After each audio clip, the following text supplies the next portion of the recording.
Allez, on commence par quelqu'un qui est en difficulté, le pauvre garçon. Oui, je lis dans le Parisien que Johnny Depp est menacé de ruine. Je suis quand même un peu surpris, mais je lis quand même qu'il aurait dépensé 1 800 000 euros par mois ces 20 dernières années. C'est une moyenne, hein.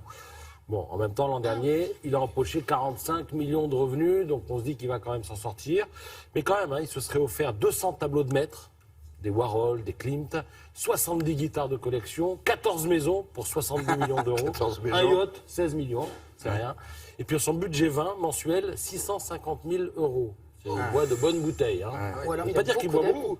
Non, mais il doit boire du bon. comme on disait chez ma grand-mère, il a du bien avec Voilà. ces tableaux-là, non? Alors, il a perdu aussi un peu d'argent dans la séparation avec Vanessa, parce que ça lui a coûté 112 millions d'euros, d'après le Parisien. Hein.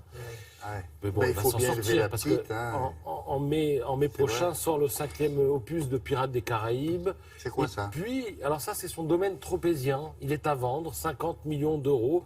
Avec ça, il va pouvoir se refaire. Alors, je vous décris rapidement, hein. 15 hectares, il y a une dizaine de maisons. Vous pouvez venir avec les copains. Il y a une chapelle, vous pouvez prier. Il y a 2 piscines, au cas où il y en a une en panne. Il y a une piste de skateboard, il fallait y penser. Voilà, tout y est donc. 50 millions d'euros. Très bien. Voilà. Bon.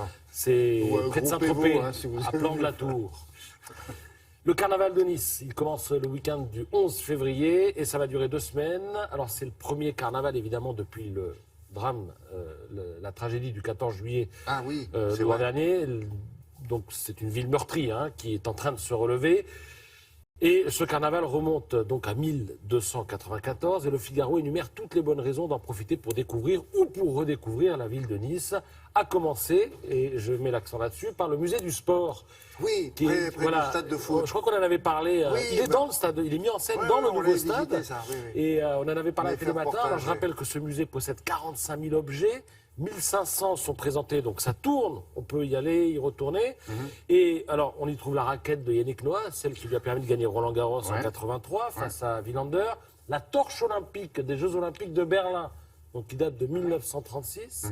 Et alors, le ballon avec lequel Emmanuel Petit a marqué un but lors de la Coupe du Monde 98. Et quel but? Le dernier, celui du 3-0 contre le Brésil. Bon, il y a tout un tas d'interactivités possibles aussi dans ce musée. On peut s'essayer à une étape du Tour de France ou même à un combat d'escrime. Voilà, tout ça est à lire dans le Figaro ce matin. Merci beaucoup, Patrice. Il aura